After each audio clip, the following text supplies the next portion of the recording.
Language is the primary tool we use to bridge the gap between our internal experiences and the external world. But what happens when your sensory reality exceeds the vocabulary that exists to describe it? This is the fundamental problem facing the fascinating and often misunderstood subject of tetrachromacy. We know that there are rare individuals, human tetrachromats, who possess 4 functional cone types instead of the standard 3. Theoretically, they perceive a color space of exponentially greater magnitude and dimensionality than the rest of us. Yet, when you listen to famous cases of functional tetrachromacy, as we will do later, you notice a frustrating paradox. They describe these alien, higher dimensional colors using the limited 3-dimensional terminology of normal trichromats, effectively flattening a 4-dimensional experience into 3-dimensional words. It's like trying to describe a location on the Earth's surface by only using latitude. This leads us to the central question of today's video, a question that has yet to be satisfactorily answered by science or linguistics. How do you name tetrachromatic colors? To answer this, we cannot simply invent random words. We must construct a logical framework that accounts for the dimensional upscaling of color vision in tetrachromacy. In this video, I am going to walk you through the logic of higher dimensional color, show you how we can simulate a functional form of this tetrachromacy using Dichoptic techniques, and finally propose a standardized naming system that actually captures the unique quality, or qualia, of the tetrachromatic colors that I can personally see. I realize that for most of you who are normal trichromats, the idea of a 4th dimension of color is abstract and complex.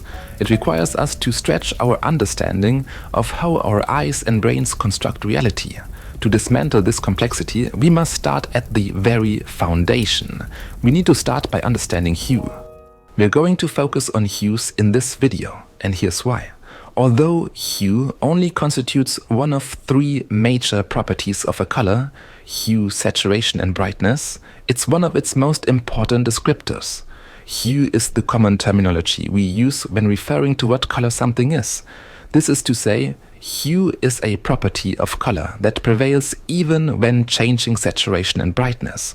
For example, all of these dots here have different amounts of saturation and brightness, yet you can still identify that each of them has a red hue.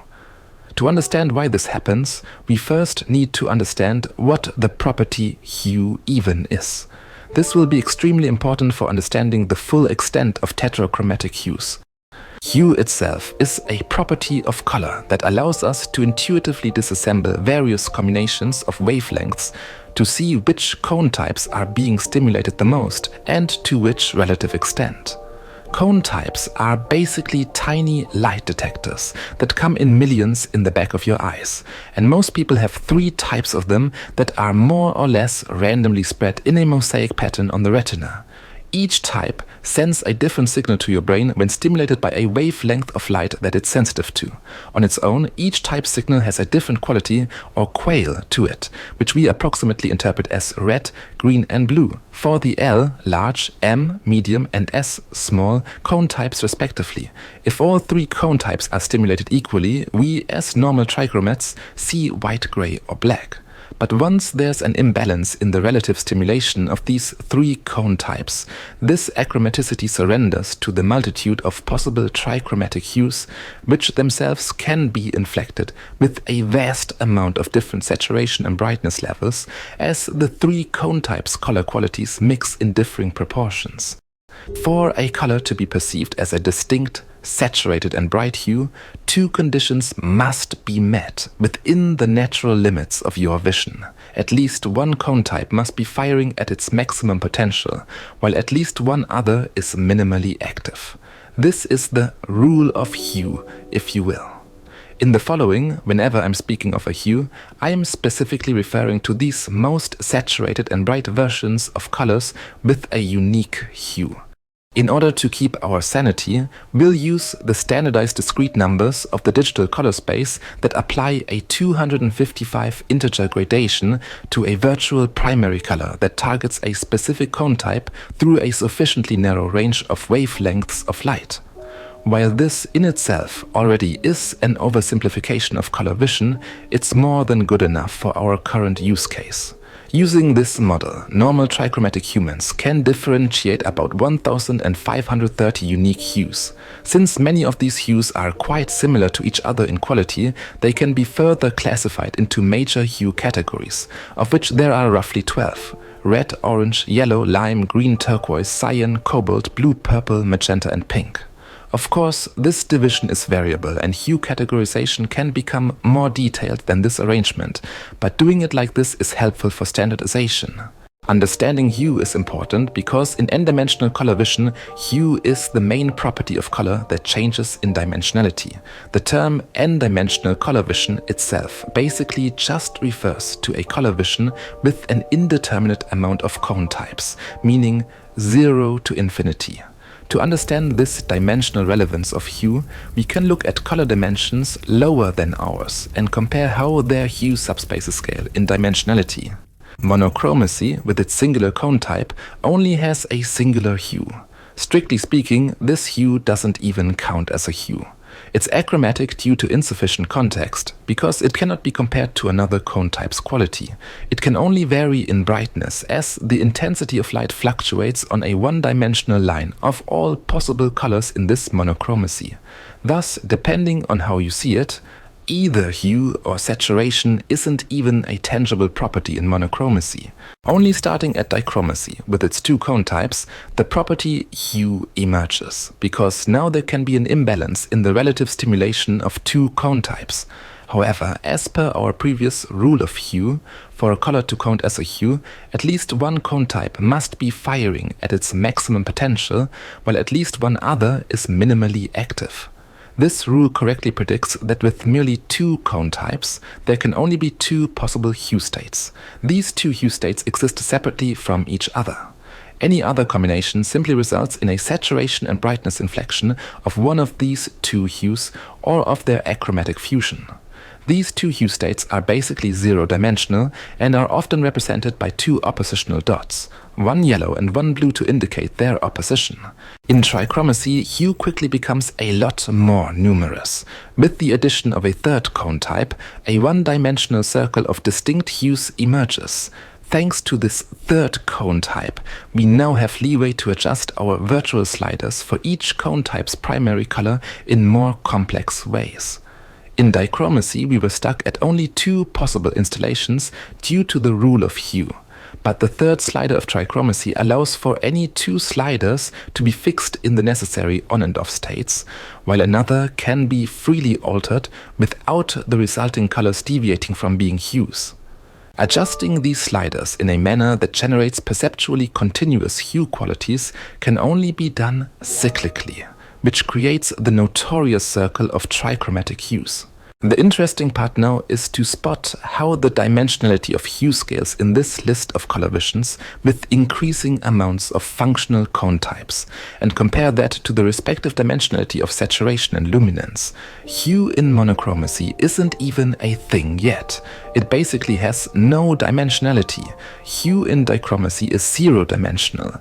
There are basically just two hue points, and hue in trichromacy is one-dimensional and there's a circle of hues. In these 1 to 3-dimensional color visions, it is mainly hue that increases in dimension, because any hue in any color vision, as long as there's a concept of hue, can always only additionally vary in saturation and brightness. Both saturation and brightness remain one-dimensional and independently inflect hue. In easier words, and of course massively oversimplifying, when we are using the color model with discrete numbers that we established earlier, it always takes 255 integer steps of one or multiple primaries for any hue in an n-dimensional color vision to get to either white or black, no matter how many cone types you possess. Understanding this dimensional behavior of hue is extremely important. For tetrachromacy, this means that we can exclude saturation and brightness for now, because these two properties of color stay the same across all types of color vision greater than monochromacy. Hence why I stated in the beginning of this video that we can simply focus on the property hue of color. The stepwise increase in dimensionality from mono to trichromacy predicts that hue in tetrachromacy must be two-dimensional, which is indeed the case. In tetrachromacy there exists a sphere of hues, and each of these hues can additionally vary in saturation and brightness to structurally form a four-dimensional color space. As per the rule of hue, while any two sliders in tetrachromacy are necessarily fixed in on and off states, there remain two sliders that can be freely adjusted without the resulting colors deviating from being hues. This allows for the emergence of a much more complex interplay of hues. While we could only freely adjust a single third slider in trichromacy at any time, in tetrachromacy we can already inflect each integer step of this third slider with a full spectrum of integer steps of a fourth slider. This ultimately yields a rainbow of distinct rainbow hues. Aligning all these independently trichromatic hue circles in a perceptually continuous manner generates the tetrachromatic hue sphere, since a sphere is a loop of loops. In the following, I will use stereo viewing techniques to simulate a functional form of tetrachromacy. Basically, this will be like a combination of magic eye puzzles and stereo 3D imagery with the sole focus on color. This means we will disregard any additional spatial clues and instead focus on combining different colors between the two eyes by applying either cross or parallel viewing techniques with our two eyes. This means you will visually overlap two nearly identical images that only differ in color but not in structure. I call this Dichoptic color vision, a process that involves breaking the typical chromatic redundancy inherent to binocular vision, a process that can be used to functionally simulate higher dimensional color vision. Of course, this is a skill that you have to specifically train for. Learning it can take a few weeks or even months, and there will be a different adjustment time for any given dichoptic color combination without the guarantee yet that it'll work for you, since this is a severely understudied area of color vision research. All I can vouch for is that I personally see novel color qualities in higher dimensional color experiences with this method, and that others who have invested enough time and serious effort into learning and understanding this dichoptic color vision skill report a similar functional experience.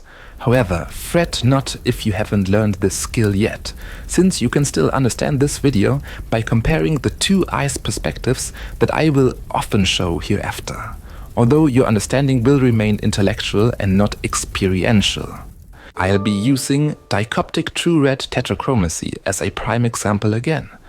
In this simulated but moderately to strongly functional tetrachromacy, the first of our two eyes becomes anomalous trichromatic thanks to a deep red dimming filter, meaning this first eye can still see all colors but deep reds. Any wavelength above approximately 620 nanometers becomes imperceptible to this first eye. For the second eye, we'll apply the reverse. We'll use a second broadband dimming filter that completely blocks all wavelengths below approximately 620 nanometers. This leads the second eye to become red monochromatic.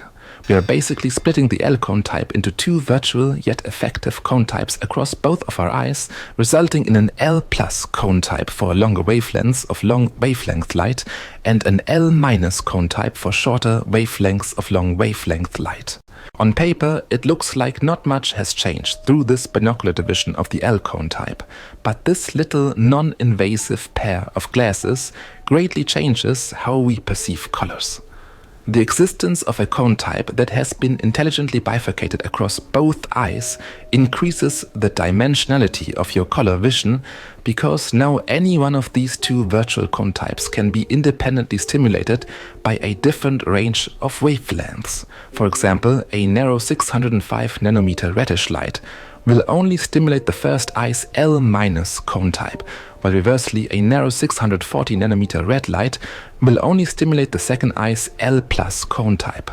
Although each eye on its own becomes color vision deficient due to this division, their union means we now have 4 functional and independent cone types across both of our eyes. A unique quirk of this dichoptic tetrachromacy is that now there's essentially 2 almost identical red primaries, While this quirk leads to a small section of the 2D hue space in this dichoptic tetrachromacy to appear similar to untrained eyes, this actually is a blessing in disguise. A retinal tetrachromat would need a screen with 4 independently adjustable primary colors, which unfortunately isn't a thing yet since humans with retinal tetrachromacy are exceptionally rare. But unlike to the detriment of retinal tetrachromats who were born with this condition, non-retinal, that is dichoptic, tetrachromats can simulate their entire color space on an RGB screen through stereo viewing techniques, simply because the 4th primary color is a second kind of red. This second kind of red of the L+ cone type individually looks very similar to the red of the L- cone type, but it behaves very differently. The L- cone type's primary color combines retinally with the remaining M and S cone types. However, the L+ cone type combines non-retinally with the L-, M and S cone types. This yields completely different color experiences. The prime example is spectral yellow versus the many fake yellows. Normal trichromats see a single 575 nanometer wavelength of light as yellow. Yet a balanced combination of 540 and 640 nanometer light yields the same perceptual yellow color experience. This is exactly what currently happens when you're looking at this yellow here. The RGB screen's yellow is almost void of spectral yellow. It rather simulates it for trichromatic eyes by combining red and green light. This fake yellow can easily fool normal trichromats, but not a dichoptic true red tetrachromat. A spectral yellow, which the screen can't independently display, will look yellow to my first anomalous trichromatic eye, but black to my second red monochromatic eye. And a yellow attained by mixing deep red and green will look green to my first anomalous trichromatic eye, but red to my second red monochromatic eye. This results in so-called dichoptic colors. To untrained eyes, these two dichoptic colors, black, yellow and red-green, might look similar at first, but to my trained eyes they look as different from each other as green is different from magenta. It's that strong of a difference. And all of this lengthy exposition finally leads us to being able to answer the main question of this video. Tetrachromacy and color vision is just that complex. Strictly speaking, the quality of tetrachromatic colors is incomparable to the quality of trichromatic colors. Even in dichoptic true red tetrachromacy, no dichoptic tetrachromatic hue is comparable to normal trichromatic hues. That's because any anomalous trichromatic color of the first eye, which includes only a slightly shrunken 3D color space, can be inflected with any red monochromatic color of the second eye, which includes a 1D spectrum from red to black. Dichoptically speaking, in dichoptic true red tetrachromacy you cannot see a yellow-yellow, for example, a hue that looks yellow to both of your eyes like in normal trichromacy. In return, you can see the two very different hues, black-yellow and red-green, and all intermediate dichoptic hues and many more.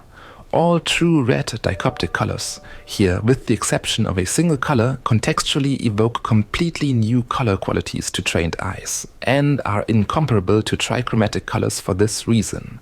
The same is true for retinal tetrachromacy. A retinal tetrachromat will see color as differently from a normal trichromat as a normal trichromat sees colors differently from a dichromat, which is to say, it's literally a dimensional upscaling of color quantity and quality. Now here comes the conundrum that inspired me to make this video.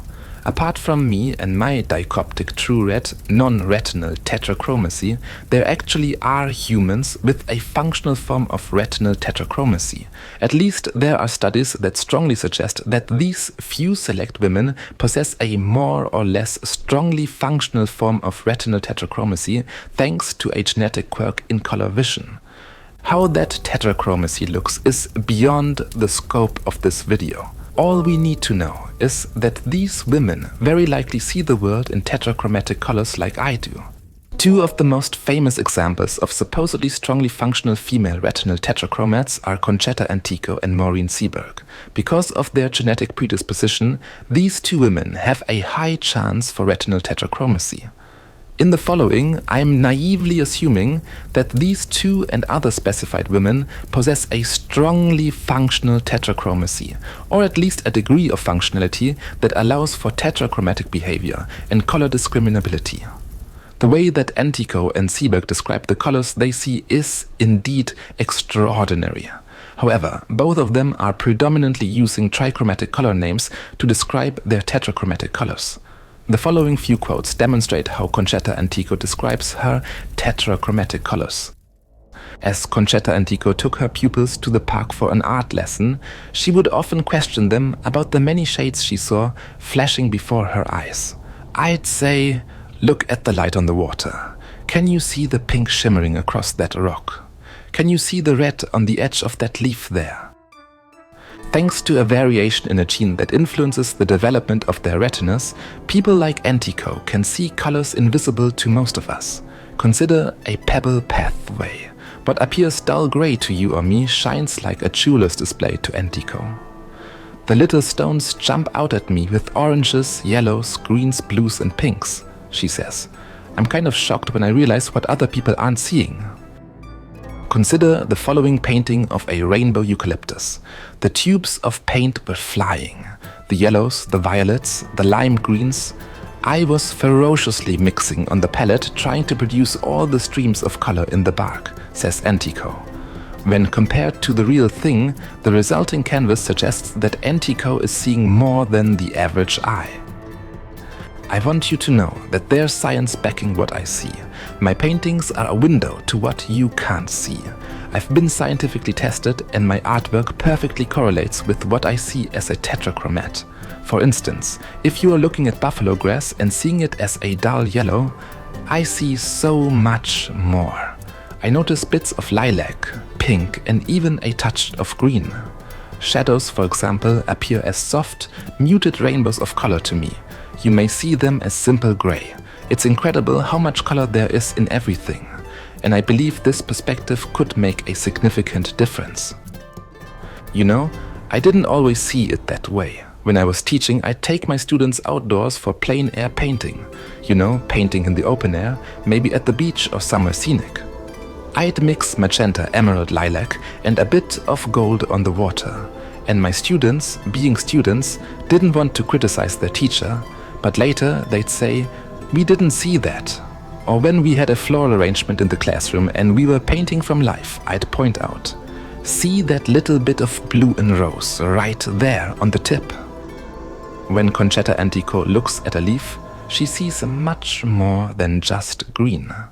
Around the edge I'll see orange or red or purple in the shadow.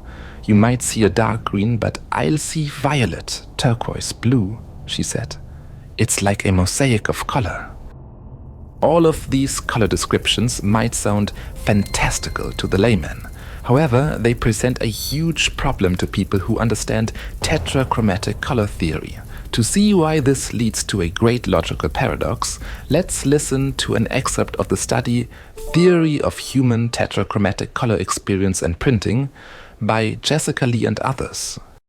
One of the earliest tells that a child is colorblind occurs during art class. Since hues like green and pink are confused in red-green color blindness, a colorblind child often paints the grass pink and a rose green.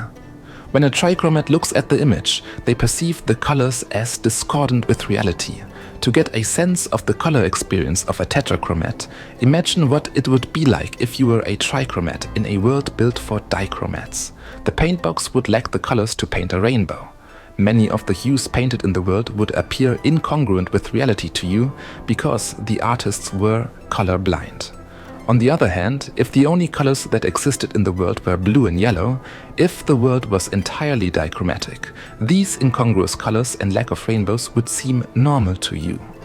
Returning to the case of tetrachromats living in our reality, the defining characteristics of their color experience is living in a world colored entirely by the colorblind, that is, trichromats, who have manufactured a world filled with trichromatic colors, but few tetrachromatic colors outside their colorblind gamut. In addition, the natural world lacks tetrachromatic colors outside the trichromatic gamut. For example, projecting hyperspectral images into tetrachromatic color space shows that most natural reflectances track the 1D arc of the spectral locus in the 2D hue sphere. Similar to a trichromat living in a dichromatic world, a tetrachromat in our world today may rarely encounter colors that they would view differently to trichromats.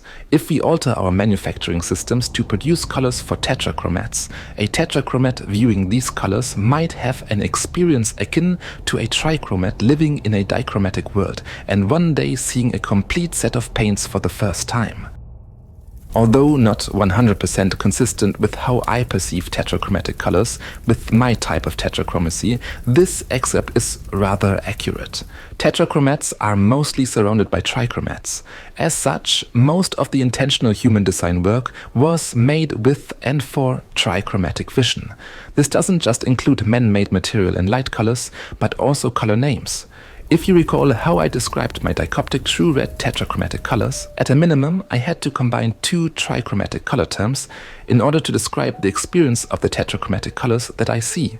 Simply put, a single trichromatic color name cannot be used to describe a tetrachromatic color, since any trichromatic color name only ever refers to a color inside the 3D volume of normal trichromatic colors. For this reason, trichromatic color terms on their own are utterly incapable of pointing toward a color of the full 4D color space of tetrachromacy. Yet, in public media, tetrachromats like Concetta Antico unanimously use trichromatic color names to describe their tetrachromatic color experiences. Additionally, apart from myself, thanks to my Dichoptic tetrachromacy, it's improbable that any retinal tetrachromat has ever received functional training in the spatial arrangement of their tetrachromatic 2D hue experiences, such as mapping their perceived colors onto a 2D plane or sphere, because of these reasons. To further understand why describing tetrachromatic hues with trichromatic hue names is an impossible task, let's consider the following equivalent but lower dimensional example. A trichromat trying to describe the one-dimensional hues of trichromacy to a dichromat, for example a protanope, with only the two dichromatic zero-dimensional hue names, yellowish and bluish, is pretty much impossible. For example, by converting my last presented quote by Concetta Antico to one dimension of color lower, this problem becomes highlighted. This is the original quote that uses trichromatic hue names to describe tetrachromatic hues. When Concetta Antico looks at a leaf, she sees much more than just green. Around the edge I'll see orange or red or purple in the shadow. You might see dark green, but I'll see violet, turquoise, blue, she said. It's like a mosaic of color. And here's the adjusted quote that uses dichromatic hue names to describe trichromatic hues. When a trichromat looks at a leaf, they see much more than just yellow. Around the edge I'll see yellow or blue or lighter blue in the shadow. You might see dark yellow, but I'll see dark blue, light blue, blue, they said. It's like a line of color. This adjusted quote aims to expose the problem of naming tetrachromatic hues with trichromatic hue names. A dichromat reading the color description of the adjusted quote cannot use the presented dichromatic color names as a means to understand or even relate to the color experiences of the describing trichromat. The only new information this dichromat gains from the trichromat's color description is that the trichromat can see more colors where they see fewer. As much as dichromatic hue names are inadequate for describing trichromatic hues, trichromatic hue names on their own are inadequate for describing tetrachromatic hues. As we already know, hue in tetrachromacy is two-dimensional. As such, we need an appropriate system for locating tetrachromatic hues that conforms to the characteristics of a sphere's surface. Whereas it suffices to radially categorize the one-dimensional hues of trichromacy with a degree of latitude, that is 0 to 360 degrees, in tetrachromacy you need both a degree of latitude and a degree of longitude to describe the location of one of its two-dimensional hues. For more precision, let's define the following terms. The trichromatic hue latitude, called Trititude, describes the trichromatic nature of a tetrachromatic hue and is indicated by a small raised 3 directly after a degree's value. For example, a trititude of 60 refers to yellow, but trititude alone is not enough to locate a tetrachromatic hue. The tetrachromatic hue longitude, called tetritude, in turn describes the tetrachromatic nature of a tetrachromatic hue and is indicated by a small raised 4 directly after a degree value. For example, a tetritude of 60 refers to an equal mix of one of the trichromatic hues with the fourth primary color. Using trititude and tetritude as an expanded example to showcase the problem of naming tetrachromatic colors with trichromatic hue names. Only using trititude for locating a tetrachromatic hue is impossible. If done nonetheless, it naturally leads to confusion because with only a specification of trititude, the tetrachromatic hue exists in a superposition on the corresponding line of tetritude. Both trititude and tetritude are essential for describing the two-dimensional location of a tetrachromatic hue on a sphere surface. However, the female retinal tetrachromat that I've previously quoted was trying to convey her tetrachromatic color experiences with trititude only. Such limited descriptions make the colors she describes sound more real and approachable for normal trichromats, but they can't convey the degree of tetritude of any color. There needs to be a better system for naming tetrachromatic hues. At a minimum, there needs to be a single naming system that can be universally used by any tetrachromat for describing their color experiences, and at best there should be a unique naming system for every differing tetrachromacy. Unfortunately, there are no official nor standardized tetrachromatic hue names yet, at least for human color vision. There are too few functional retinal human tetrachromats for a tetrachromatic naming system to have naturally emerged, and too few for them to have gathered to create a standardized one. Off-site public media, some tetrachromats might personally use unique tetrachromatic color names to categorize colors, but sharing them with uninitiated trichromats becomes a challenge because they're not only unfamiliar with these terms, but additionally can't distinguish tetrachromatic colors. Therefore, in the following, I aim to establish a reasonable, logical and perception-based standardized tetrachromatic hue naming system for dichoptic true red tetrachromatic hues. The following naming system is by no means flawless, but because it introduces new tetrachromatic hue names in a structurally reasonable manner, it makes tetrachromatic hue naming not just possible, but also intuitive. This first and fundamental color naming system for dichoptic true red tetrachromatic hues is called tetrachromatic hue flavor or 4D hue flavor. Just like blue in normal trichromacy can look cold, red can look hot, and green somewhere in between of cold and hot. In dichoptic true red tetrachromacy, you can correlate each tetrachromatic hue with a specific flavor profile. For example, a dichoptic red-blue can look bitter, a red-green sour, and a red-yellow hearty. Here you can see the broad categories of what flavor each group of hues possess. I've chosen this theme that was inspired by a member of my Discord server because it fits the subjective feelings of true red tetrachromatic hues well across the few individuals who've already experienced a functional form of this dichoptic tetrachromacy at this point in time. Using these tetrachromatic hue flavors in conjunction with trichromatic color and hue names, it already becomes possible to comprehensively describe both the trititude and tetritude of a dichoptic true red tetrachromatic hue. For example, a sour green is an equal dichoptic mix of green and true red. A tannic cobalt is an equal dichoptic mix of cobalt and true red. And a galvanic yellow is a dichoptic mix of light yellow and black. In this simple naming system, every trichromatic color name is preceded by an adjective that describes that hue's tetritude. To test this system's usefulness, we can take the previous quote from Concetta Antico as an example once again. Here's the original quote that uses trichromatic hue names to describe tetrachromatic hues. When Concetta Antico looks at a leaf, she sees much more than just green. Around the edge I'll see orange or red or purple in the shadow. You might see dark green, but I'll see violet, turquoise, blue, she said. It's like a mosaic of color. We can convert this inadequate color description into a more reasonable tetrachromatic color description by using tetrachromatic hue flavor adjectives. When Oogway looks at a leaf with Dichoptic true red tetrachromacy, he sees much more than just green. Around the edge I'll see moldy green, or sour green, or darker vinegary lime in the shadow. You might see dark green, but I'll see soapy turquoise, acidic lime, pastel earthy yellow, he said. It's like a rainbow multiplied by a rainbow of color.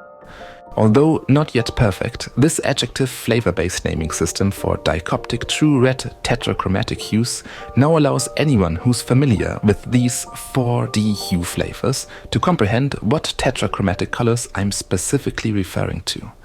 These flavor-based adjectives for tetrachromatic hues are suitable for explaining to trichromats and other Dichoptic true red tetrachromats how true red tetrachromatic hues approximately feel like, through the theme of flavor profiles. It's not an objective standard, but it properly combines both trichromatic hue naming and Dichoptic true red tetrachromatic color quality descriptions. That is, it tries to combine two very different worlds of color.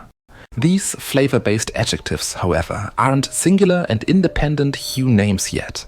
They are merely adjectives for trichromatic colors, which is a good start, but not yet the ultimate goal.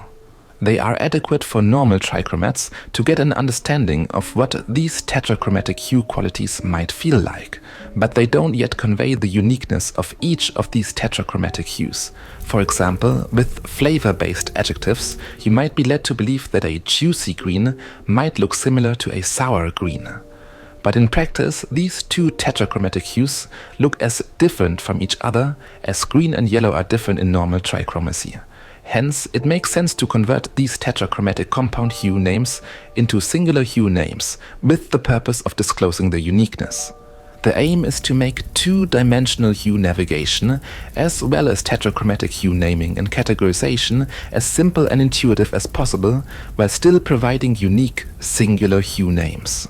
Based on the flavor-based adjectives, I've created reasonable and interrelated hue names for the major hue categories in Dichoptic true red tetrachromacy.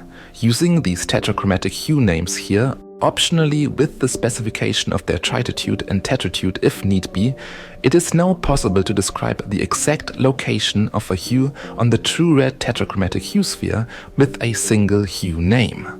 Instead of a flower having many shades of red, for example, which someone like Concetta Antico would have to say without the necessary terms to describe her tetrachromatic color experiences, it is now possible to describe it as a flower that mainly blooms in capsaicin, but some of its petals are more apatine and torrephine, and one or two are even slightly cuisine and charine, while the stem of the flower is more of a fermentine than anything else, among other intermediate hues. While this system of unique tetrachromatic hue names leaves uninitiated trichromats a bit in the dark when it comes to which tetrachromatic colors tetrachromats are referring to, for tetrachromats like myself, these tetrachromatic hue names are genuinely useful and necessary. Without these tetrachromatic hue names, I cannot refer to any of the tetrachromatic hues and colors that I can see with the Dichoptic true red tetrachromacy, just like you can't simply use blue and yellow as a means to describe your trichromatic hues. As a side note, for referring to tetrachromatic hues with different saturation and brightness levels, you can simply add the usual saturation and brightness descriptors from normal trichromacy in front of them, since the properties saturation and brightness identically apply to both trichromatic and tetrachromatic hues. Lastly, to test the usefulness of these singular tetrachromatic hue names, we take the previous quote from Concetta Antico as an example for one last time. Here's the original quote again. When Concetta Antico looks at a leaf, she sees much more than just green. Around the edge I'll see orange or red or purple in the shadow. You might see dark green, but I'll see violet, turquoise, blue, she said. It's like a mosaic of color. Exemplarily converted to Dichoptic true red tetrachromatic hue names, the quote reads like this. When Ooqui looks at a leaf with Dichoptic true red tetrachromacy, he sees much more than just green. Around the edge I'll see strong penicillin or strong citrine or dark acetine in the shadow. You might see dark green, but I'll see bright saponine, intense acidine and dark terraine, he said. It's like a rainbow multiplied by a rainbow of color. When learning the skill of Dichoptic true-red tetrachromacy, it's incredibly useful to also learn all of these tetrachromatic hue names, to be able to easily refer to them. It might take some time to learn these novel hue names, and especially the connected dichoptic colors, but once you've invested the time and put serious effort into learning this skill, you will be rewarded by a moderately to strongly functional tetrachromatic color vision if your brain and eyes work anywhere similar to mine, and if you have the right tools and glasses, of course. I won't go into detail and read out every one of these tetrachromatic hue names, since that's only useful for those who actually want to learn them. Yet, if you want to learn them, the best way to do so is to interact with these tetrachromatic hues and their names for yourself via the interactive, labeled True Red Tetrachromacy 2D Hue Ordering Test application that's freely accessible on my website. Of course, recommended to be viewed with stereo viewing techniques. And this concludes the, probably, first elaborate naming system for tetrachromatic colors in human history, made by someone with functional tetrachromatic vision. Today we've learned what tetrachromacy is, that tetrachromats see a 4D color space with a 2D hue subspace, and that most retinal tetrachromats wrongly use trichromatic color names for describing their tetrachromatic color experiences. This inadequacy of most retinal tetrachromats stems from the fact that they live in a mostly trichromatic world and are mainly surrounded by normal trichromats. Only by using actual tetrachromatic hue names or other systems like Trititude plus Tetritude, as presented in this video and the accompanying article, it becomes possible to refer to tetrachromatic hues and colors. So from now on, whenever you're listening to accounts of retinal tetrachromats like Concetta and Tycho, somewhat ignorantly boasting of all of the many more colors they can see by merely using trichromatic color names to refer to them, you now know better that they're erroneously using a faulty system and that you need a much more complex naming system to refer to tetrachromatic hues and colors, like the flavor-based tetrachromatic hue naming system that I've presented in this very video. I am Ooqui, and I will show you how to reshape and enhance your sensory experiences, because it is nothing but our senses that connect us to this world. Have fun watching and learning all these amazing colors. Thanks for watching.